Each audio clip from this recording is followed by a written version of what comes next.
Well, I thought I would show you the process of what I do to create pen blanks from acrylic and turn them.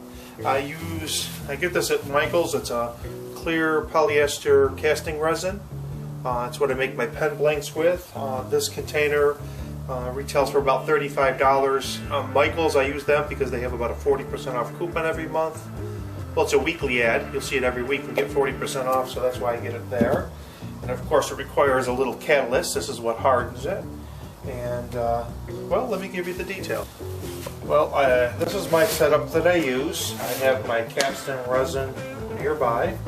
I also color them with these pigments. These pigments are Pearl-X, series 1 and 2.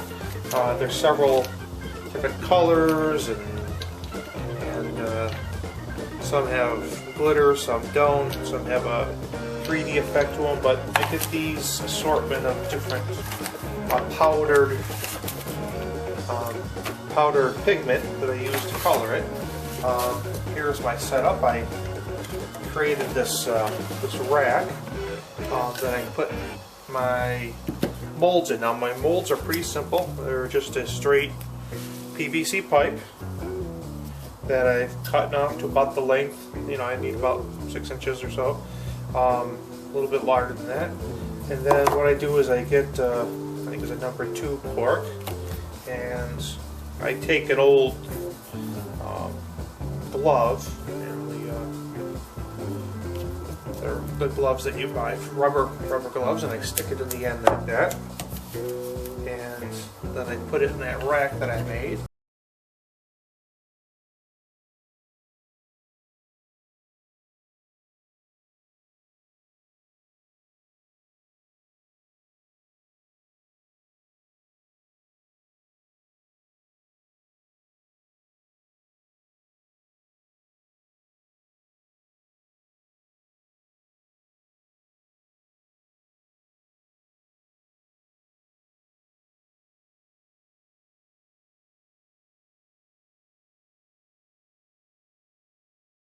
Get an idea what the volume will be, mark the cup.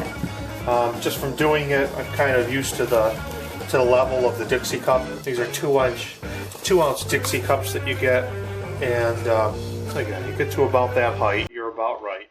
Now I do 2 of them because I'm going to mix 2 different colors together. So 1 Dixie cup all the way would fill up 1 of these, but I do 2 about halfway. And just pour the acrylic in there. I find that it's easier to kind of just get enough in there. There we go. And it's a little messy, a little sticky, so just I always try to keep it clean there. Okay, so I've got my resin poured to the appropriate levels, and I got a couple of these coffee stirs because I'm going to mix them in there. Now I get to take that Pearl-X powder pigment, and I picked out a couple colors. So I can get ready to put them in there. Yeah, what do I say? 1/4 teaspoon, a couple of those. You can kind of tell, like this one is a pink color. That's about all that I put in there. And then this one I'm going to do a green. I think the pink and the green will go good together. And a couple little dabs of it there. And then you just start mixing, and it's pretty much, I haven't put the accelerator in yet. I like to mix it up first to kind of get an idea. It's a little colder out here. So as you see me mixing it up, you can tell that that's a pretty dark color there. But this pigment, this Pearl-X, they use several different colors, so it gives you like a opalescent type look to it. The pink is almost a pink and purple. Of course, you could choose any colors you want. Right now I'm making, instead of making the normal pen blanks that I am making, right now I'm in the process of making seam rippers. You know, the people that sew do, that Sonia would love, and maybe it will make a nice little Christmas gift for her. So I'm mixing these up.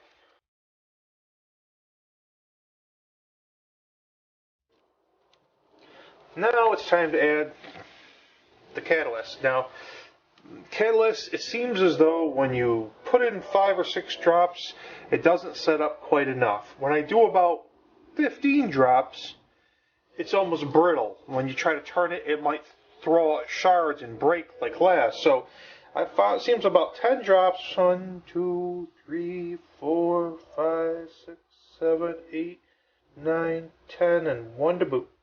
1, 2, 3, 4, 5, 6, 7, 8, 9, and 10, and 1 to boot. Now I like to mix these up, get these all kind of getting ready, get a good flow. You don't want to whip them up too much, because what's going to happen is as you may or may not be able to see, there's some bubbles can form. So you want to just be nice and gentle with the stirring. And then comes the fun part. Once it's all, I kind of scrape the sides and I have it all mixed as best I can. Now we get to pour them into the molds.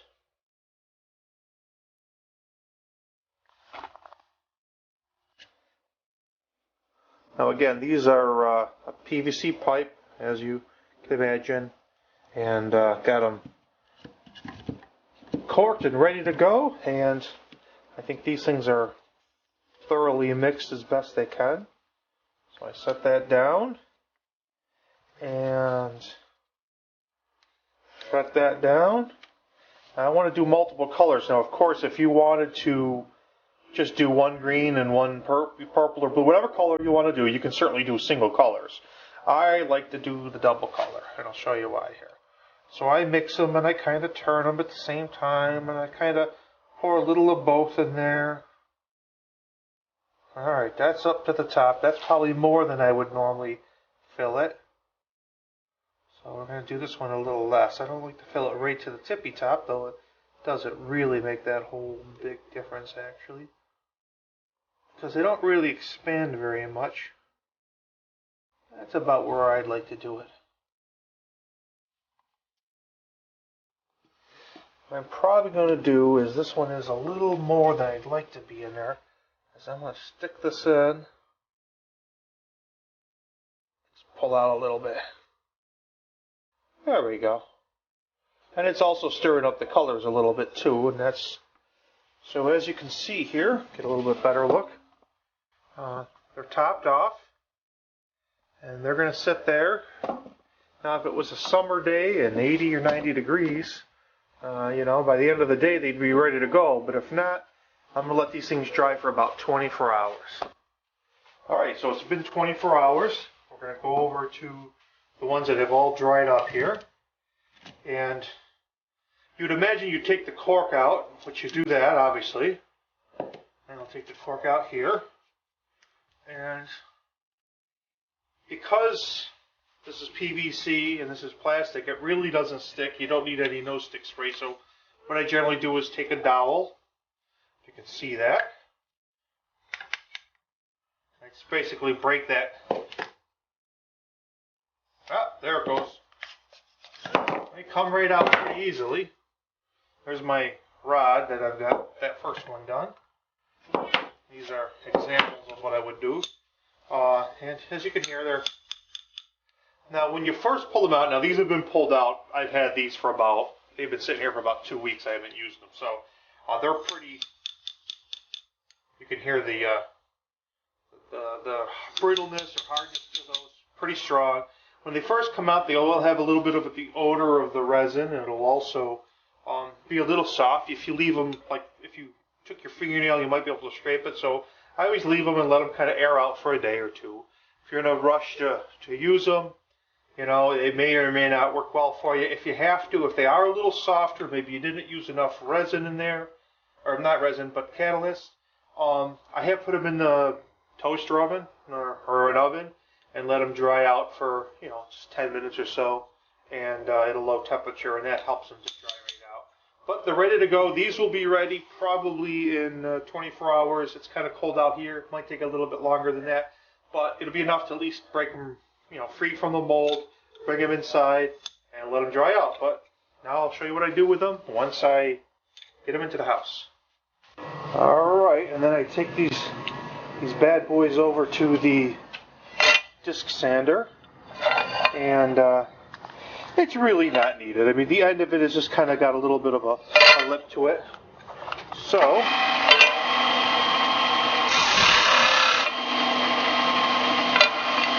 you know, it's kind of just to flatten them off. The reason I like to flatten the ends off, because it really makes it easier for using the drill press. Because this is my setup for drilling blanks, and I'll cut this down to size, and it's ready to go. And then I just set it here, and I have some projects in the wings here, and these are cut down and ready to do. And then when everything is done, I will be making my pens, and let me show you what I've got set up here. So I'm getting ready to do a show. I got my sign I made up, and these are my Polaris pens that I've made. As you can see, these are obviously the acrylic pens. Some purple heart, that's acrylic.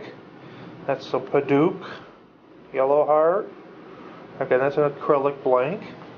These are my trimline pens, all ready to go. And more acrylics. You've seen, I think, some of these here. A nice copper with the green acrylic. I thought it worked well together. And there are my seam rippers I'm in the process of making. I made some pulls for the, for a light bulb, and my bottle stoppers that have been selling out. I've had these all sold out so far. And one of my more favorite acrylic blanks was this. That's a Squire, as you know. And thought it came out pretty good, but that's what I do. That's how I make my pen blanks, with acrylic. So I hope that was informative, and I appreciate you taking the time and watching the video. And see you later, and hope you enjoyed.